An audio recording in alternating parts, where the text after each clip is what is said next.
The Eucharist is the supreme proof of the love of Jesus. After this, there is nothing more but heaven itself. Recognize in this bread what hung on the cross, and in this chalice what flowed from his side. Whatever was in many and varied ways announced beforehand in the sacrifices of the Old Testament pertains to this one sacrifice which is revealed in the New Testament. Jesus in the Blessed Sacrament is the living heart of each of our parishes. God is really present in the consecrated host, as he is in the glory of heaven. When the Mass is being celebrated, the sanctuary is filled with countless angels, who adore the divine victim immolated on the altar. When the bee has gathered the dew of heaven and the earth's sweetest nectar from the flowers, it turns it into honey, then hastens to its hive. In the same way, the priest, having taken from the altar the Son of God, who is as the dew from heaven, and true Son of Mary, flower of our humanity, gives him to you as delicious food. Jesus has made himself the bread of life to give us life. Night and day, he is there. If you really want to grow in love, come back to the Eucharist, come back to that adoration. He said, "This is my body." Therefore the Eucharist is not the figure of his body and blood, as some have said, but it is in very truth, the blood and body of Christ. He who is all-knowing, knew of nothing more that he could give than the Eucharist.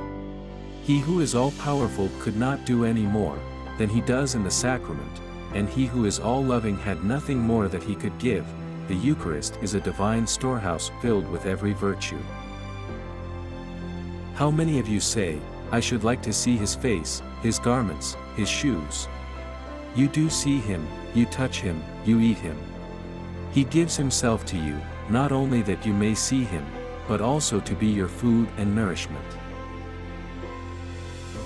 One of the most admirable effects of Holy Communion is to preserve the soul from sin, and to help those who fall through weakness to rise again. It is much more profitable, then, to approach this divine sacrament with love, respect, and confidence, than to remain away through an excess of fear and scrupulosity. If Christ did not want to dismiss the Jews without food in the desert, for fear that they would collapse on the way, it was to teach us that it is dangerous to try to get to heaven without the bread of heaven. If it is daily bread, why do you take it once a year? Take daily what is to profit you daily, live in such a way that you may deserve to receive it daily. He who does not deserve to receive it daily, does not deserve to receive it once a year. When we work hard, we must eat well. What a joy that you can receive Holy Communion often. It's our life and support in this life. Receive communion often, and Jesus will change you into himself. O sublime humility! O humble sublimity! That the Lord of the whole universe, God and the Son of God, should humble himself like this and hide under the form of a little bread, for our salvation. Receive communion often, very often. There, you have the sole remedy, if you want to be cured. Jesus has not put this attraction in your heart for nothing.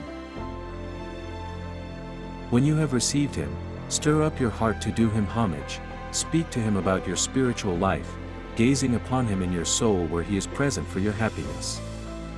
Welcome him as warmly as possible, and behave outwardly in such a way that your actions may give proof to all of his presence.